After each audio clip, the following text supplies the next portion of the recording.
Sebanyak 5.200 mahasiswa baru Universitas Islam Negeri Araniri Banda Aceh mengikuti pengenalan budaya akademik dan kemahasiswaan di lapangan bola kaki UIN Araniri sejak Senin pagi tadi. Kegiatan PBAK tersebut mengusung tema mewujudkan mahasiswa yang aktif, kreatif, dan solutif dalam menangkal radikalisme serta mampu mengatasi problematika kemahasiswaan dan kebangsaan. Karimudin, salah satu koordinasi lapangan, mengatakan ada 4 kategori yang harus diperkenalkan kepada para mahasiswa baru, yaitu bela negara, tentang radikalisme, akademisi, dan organisasi.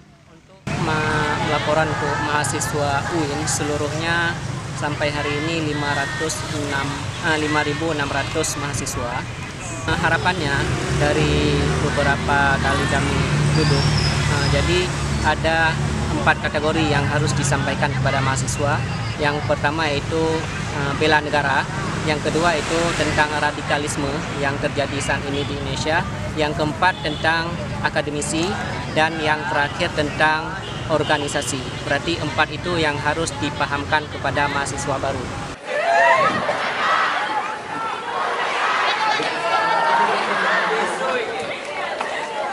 Selain itu pula, mahasiswa baru dibawa untuk berkeliling melihat fakultas-fakultas yang dipandu oleh koordinasi lapangan.